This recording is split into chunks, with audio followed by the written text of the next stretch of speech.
Hello everyone, স্বপ্নের রান্নাঘরে তোমাদের সবাইকে স্বাগত জানাচ্ছি। দেখো আজকে একটা অন্য ধরনের রেসিপি নিয়ে চলে এসেছি। ডিমের কারি, কিন্তু কাঁঠাল দানা দিয়ে ডিমের কারি। কোনোদিনও শুনেছো? দেখো আমি কিভাবে আজকে কাঁঠাল দানা দিয়ে ডিমের কারি রান্না করি। এটা কিন্তু খেতে খুব সুন্দর হয়। আমি এখানে দেখো 5খানা ডিম সিদ্ধ করে নুন হলুদ মাখিয়ে রেখে দিয়েছি, আর একটা ডিম আমি আলাদা করে সিদ্ধ করে বাটিতে রেখে দিয়েছি। এখানে আমি কাঁঠাল দানাটাকে কুচো কুচো করে রেখে দিয়েছি, পরিষ্কার করে ধুয়ে আদা রসুন পেঁয়াজের পেস্ট করে নিয়েছি। এবার আমি রান্নাটা শুরু করছি। কড়াই গরম করে আমি এখানে সর্ষের তেল দিয়ে দিলাম। তেলটা গরম হলে আমি এখানে ডিমগুলোকে ভেজে নেব। ডিমের মধ্যে নুন হলুদ মাখিয়ে রেখেছিলাম, সেই ডিমগুলো তেলের মধ্যে দিয়ে এপিট ওপিট করে লাল লাল করে ভেজে নেব। তেল খুব ভালো করে গরম হলে তবেই কিন্তু ডিম সিদ্ধগুলো তেলের মধ্যে ছেড়ে দেবে, নাহলে কিন্তু ডিম তলায় লেগে যেতে পারে।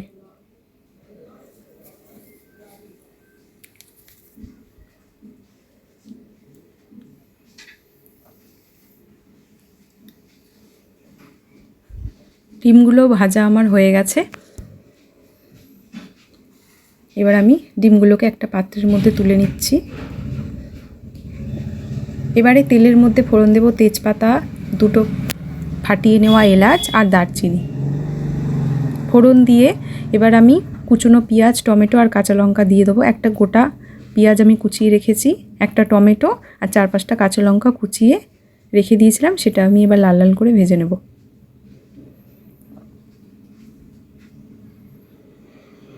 লাল লাল করে ভেজে নেওয়ার পরে কাঁঠাল দানার যে কুচিটা আমি করে রেখেছিলাম সেটা এর মধ্যে দিয়ে দিচ্ছি। এই সময় কিন্তু কাঁঠাল দানার কুচিটা তেলের মধ্যে দিয়ে দেবে, তাহলে এই মশলার সাথে ভালো করে ভাজা হয়ে যাবে। আর কাঁঠাল দানার উপরে যে কালো অংশটা আছে ওটা কিন্তু তোমরা ছুরি দিয়ে বা কিছু দিয়ে পরিষ্কার করে নেবে। তারপর কাঁঠাল দানাটা কুচো করে এর মধ্যে দিয়ে দেবে। দেখো ভালো করে আমি লাল লাল করে ভেজে নিচ্ছি। এবার আমি পেঁয়াজ আদা রসুনের যে পেস্টটা বানিয়েছিলাম সেটা এর মধ্যে দিয়ে দেব।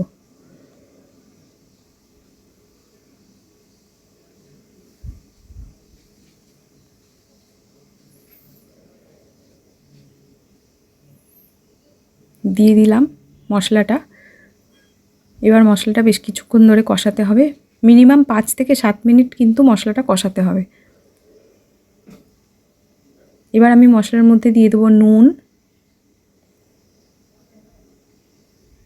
তেল একটু কম লাগছিল, তাই আমি আরেকটু তেলের মধ্যে দিয়ে অ্যাড করলাম। এবার আমি এর মধ্যে দিয়ে দেবো নুন, হলুদ, জিরে গুঁড়ো, লঙ্কা গুঁড়ো আর ধনে গুঁড়ো।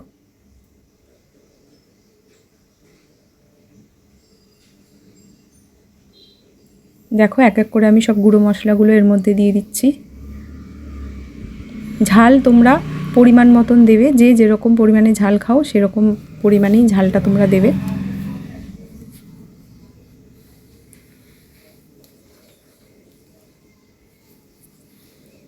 পাঁচ 7 মিনিট ভালো করে কষিয়ে নেবে মশলাটা।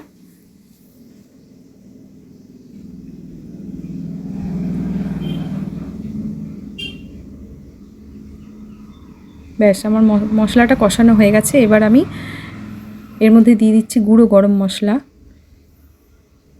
আর যে ডিম সিদ্ধটা আমি রেখে দিয়েছিলাম সেটা আমি গ্রেট করে এই মশলার মধ্যে কিন্তু দিয়ে দিচ্ছি। দেখো কিভাবে গ্রেট করে আমি ডিমটা কুচিয়ে দিয়ে দিচ্ছি।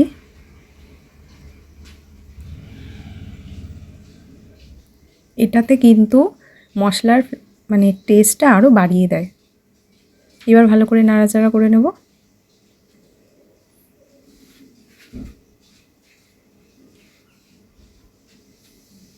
এটা কিন্তু তোমরা অবশ্যই দেবে।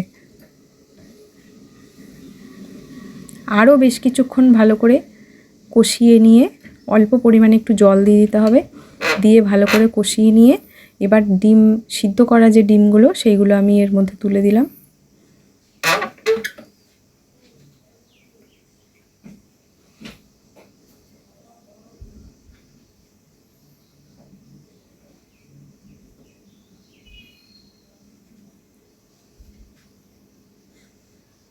এবার একটু জল দিয়ে দিলাম, দিয়ে একটুখানি নাড়াচাড়া করে নিচ্ছি। এটা কিন্তু ঝোল হবে না, গ্রেভি টাইপের থাকবে। সামান্য একটু জল দিতে হয়, কারণ মশলাটা না হলে তলায় ধরে যাবে।